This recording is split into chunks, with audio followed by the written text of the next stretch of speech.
La Société nationale d'électricité du Sénégal, Sénélec, vous offre votre revue de presse. Bonjour et bienvenue. Chiffres falsifiés et assainissement des finances publiques. Le FMI mène son enquête et encourage Diomaye. Titre Rewmi Quotidien. À la page 5 du journal, une délégation du Fonds monétaire international séjourne à Dakar et ce jusqu'au 26 mars. L'objectif principal de cette mission est d'examiner les conclusions du rapport de la Cour des comptes et de mieux comprendre ce qui s'est passé avec la falsification des données financières. Le FMI ferme la porte aux négociations d'un nouveau programme avec le Sénégal, informe l'Observateur qui précise qu'il n'y a pas de nouvelles discussions avant d'évoquer des faux chiffres sur les finances publiques. Le FMI freine les deux fers selon la formule des Échos, faisant allusion au nouveau programme économique avec le Sénégal en juin. Edouard Gemayel de dire « Nous ne pouvons pas discuter d'un nouveau programme avant d'avoir réglé la question des fausses déclarations. Le Sénégal pourrait être amené à rembourser au FMI les décaissements effectués sur la base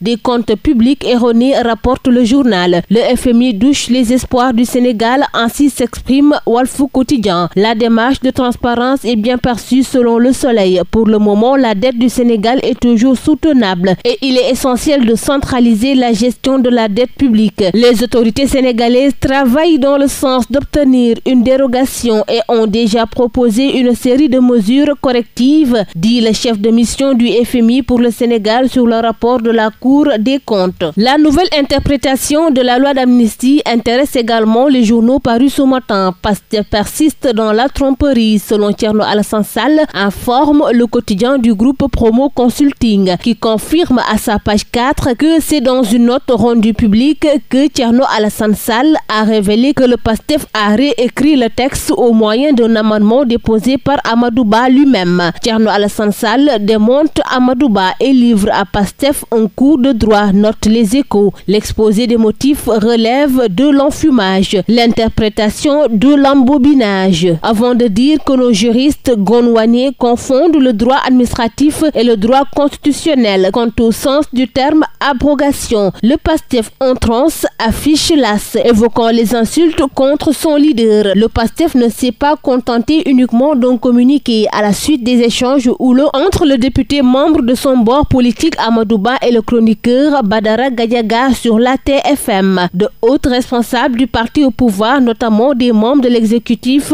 ont décidé de boycotter la chaîne de télévision jusqu'à ce qu'elle fasse des excuses publiques à l'endroit du Premier ministre et du parlementaire en question. C'est le cas du ministre de l'économie sociale et solidaire, Alioune Dione, sur Rewmi Quotidien, qui annonce d'ailleurs l'installation de 1000 coopératives solidaires d'ici la fin de l'année.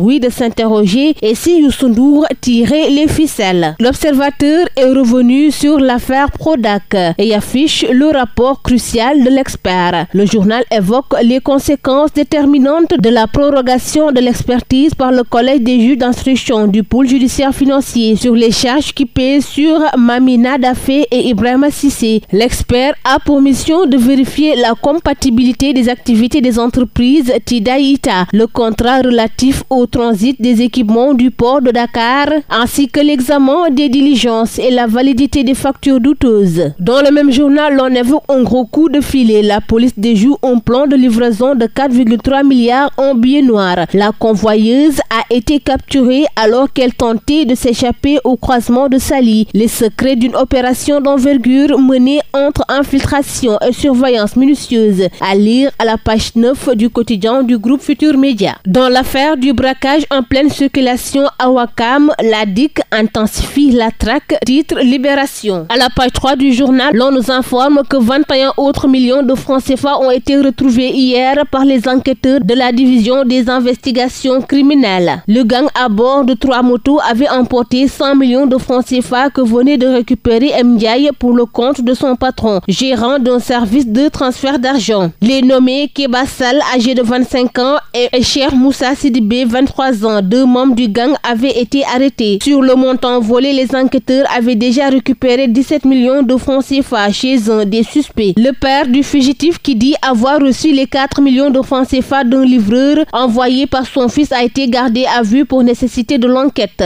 Dans le même temps, un autre membre du gang a été interpellé à Touba. Par ailleurs, les recherches se poursuivent toujours pour la mettre sur Souleymane Ba, Baba, présumé cerveau de la bande. Le même journal évoque l'affaire du drame familial au quartier Médine de Mbour et révèle que la maman des 2 enfants morts dans des conditions suspectes au quartier Médine est sortie d'hôpital après avoir tenté de se suicider, mais elle a été immédiatement placée en garde à vue au commissariat de Mbour pour la mort de ses 2 enfants. Des sources autorisées renseignent que le certificat de Jean de Mont indique que les 2 enfants sont décédés après avoir été emprisonnés avec des cristaux de soude dilués dans le repas. La maman a avoué en être l'auteur, mais le mobile reste à être déterminé. C'est tout pour votre revue de la presse à vos kiosques et très bonne lecture. La Société nationale d'électricité du Sénégal, Sénélec, vous a offert votre revue de presse.